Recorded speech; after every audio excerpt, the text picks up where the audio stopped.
Hey, what's going on, everybody? This is A.J. and I'm coming to you with another video. Today is day number 5 of recovery from Mld Phalloplasty, and it's going good right now. It's almost 11 a.m. But I had a rough night, man. I had a very rough night. For whatever reason, my catheter wasn't working or wasn't draining properly, so I woke up like at 5 a.m. with a full bladder, and that is very painful. Knowing that you have to go to the bathroom, but you can't go to the bathroom and your catheter isn't working. So I called the nurse and had the nurse come check, and he was like, let me see if I can move it to see if you can get some relief. So he moved it from the left side of the bed to the right because the bag is like really big. It's a big bag. My wife says it looks like a purse because you can actually carry it. He moved it from the left side to the right side of the bed, and then he tilted my whole bed forward, tilted it up, like I am right now. Usually I'm laying flat on my back. And then once he tilted me and moved it, then I got relief, y'all. It was crazy. It was so crazy. I have never felt that much pain, like in my bladder, like that ever. And the sensation of having to go to the bathroom and not being able to is very, very uncomfortable. So I'm just glad that ordeal is over, because I did hear of other trans guys who had phalloplasty. I'm not sure if they had Mld phalloplasty, but who had phalloplasty, who did have something wrong with the catheter where they ended up having a full bladder while they were home. And things getting a little worse than my situation. So, when I was going through that, that's what came to my mind. And I'm like, okay, you know what? My bladder, if it gets too big, it's probably going to burst. And then I'll be in trouble. So, I'll call the nurse. And the nurse, man, listen, they need to take me back down to the ICU. I'm not kidding. This is a nicer room, but it's like less nurses on this floor. So when I call, like the main nurse, my main nurse, my regular nurses, they come within maybe 2 minutes of when I call them, right? But when I call, someone comes on the speaker to ask me, what do I need? And I tell them, and they say okay, and then they hang up. And then I don't know if the nurse is coming right away, if they have other patients and they'll be here later. But all I know is when I woke up at 5 a.m. this morning and I called the nurse regarding my bladder, the nurse did not come to 5:31. That's how long it took them this morning. And I'm like, what are y'all doing so early in the morning? Like, I was in total pain, but it's way different down in the ICU because there are nurses everywhere. So as soon as I call, a light goes on and someone immediately comes into my room. So I think that's the only thing that I missed down there. Like, it was more nurses, more access to people who were available to take care of whatever I may need. So, but they told me that downstairs. They were like, when you go upstairs, it's going to be a little less people. So they had me downstairs because they had to do the hourly checks and all that stuff, like 1 to 2 to 3 days after surgery. So it is different up here. The room is nicer, but it's a lot slower when it comes to the care. But, I'm still having a decent experience. Today they changed the dressings on my back and on the donor site. I have blisters on my back that really, really hurt. So when they change the dressings on my donor site, the blisters they're back there. So what they do is put gauze over the blisters before they put the bolsters over it, and they had to put like a compression gauze on everything just to tighten it up. So it was tight before. Now it's really, really tight. And they said that will help to have the incision and the donor site to heal a little faster. So they changed the donor site on my back, and they changed the graft site on my left thigh. So yeah, they did that today. They did say that, if all goes well, I'd be able to go home today. I don't know, because it's like 11 o'clock right now, and if I'm going home, then it'll probably be about 4 or 5. I don't know. We'll see. But I'm waiting for them right now to come back, because I couldn't take my testosterone on Friday. That's another thing.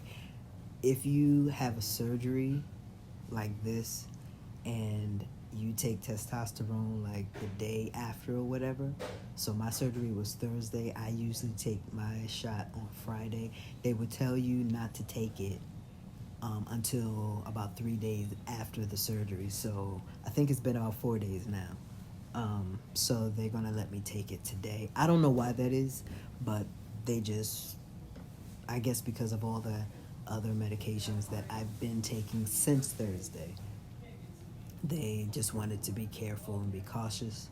So the nurse went to get the right dosage for me of my tea, and then she's going to give me the shot. I brought my own just in case, but she was like, no, we have it, we'll give it to you. So yeah, it was a wild, rough night. And I felt like I had to go to the bathroom when I went to sleep last night. I was watching, man, I think last night was like a Denzel Washington night for the channel that I was on, because every movie that I was watching had Denzel Washington in it. So, it was good. And one movie came on that my wife asked me if I saw, and I was like, no, I didn't. She was like, it's really good, you have to see it. It came on like 10 o'clock, and I'm like, okay, so now I'm watching it. I can't go to sleep. So I went to bed about 1. But when I went to bed, when I went to sleep, I felt like then I had to pee. Like I had to pee. Not that anything was draining from the catheter. I felt like I needed to do it myself. So I knew that my bladder was doing something that it wasn't supposed to do.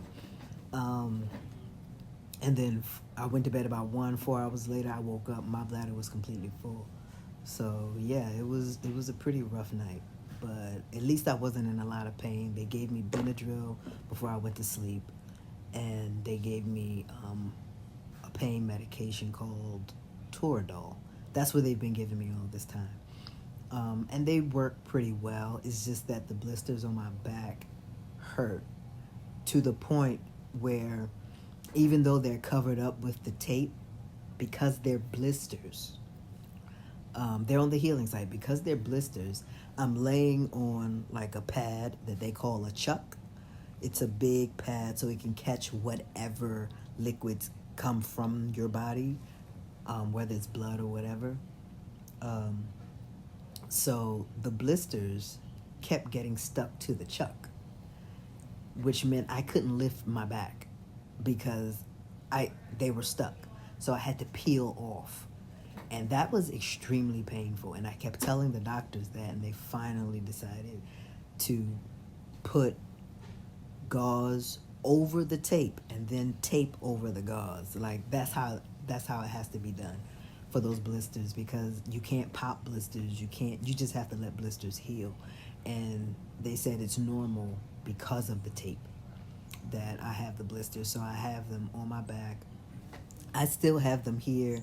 They look really, really nasty, so I will not be showing you the blisters here, but I guarantee I'm going to have 3 big, dark spots on my chest right here. There's one here, there's one there, and they're huge. They're like that big.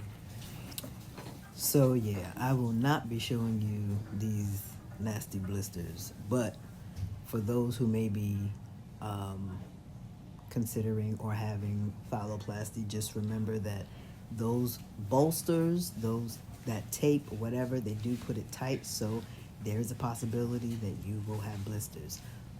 But the nurse put bacitracin on them, so they've been healing very, very slowly.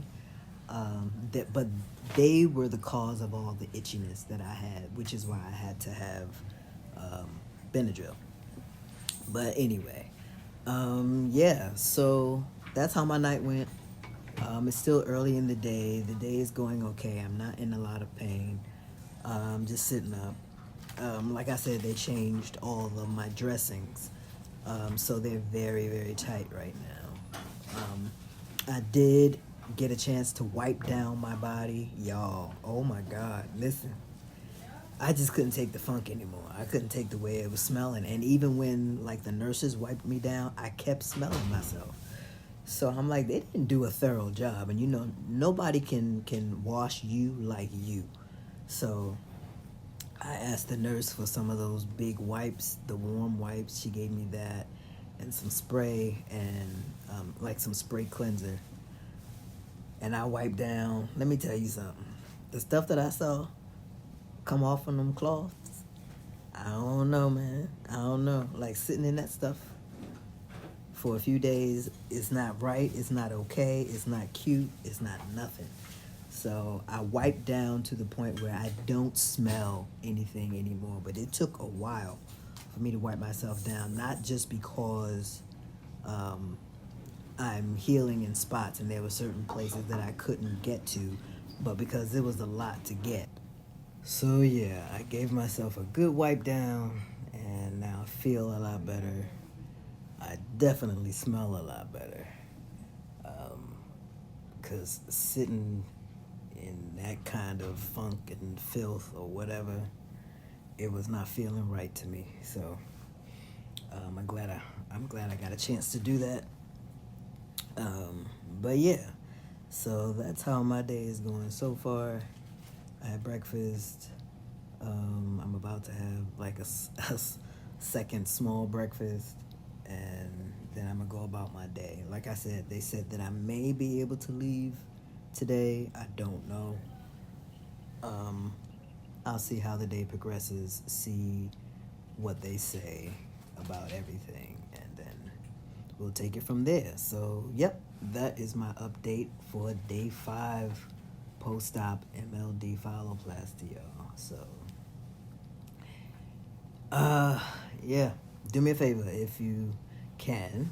Like this video, subscribe to my channel, hit the notification bell, and I'll come back with more videos. If you have any questions about my Mld Phalloplasty, about transitioning or my transition, just hit me up in the comments, and I will either answer you in the comments or do a video about it, all right? Enjoy your day, your afternoon, morning, evening, whenever you're watching this. And please, again, don't forget to like this video.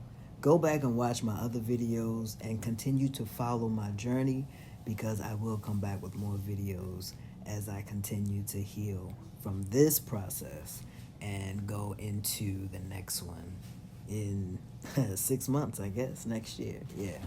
All right. Thank you all so much for your continued support. Be good. And if you cannot be good, then be good at it. A.J. out, y'all.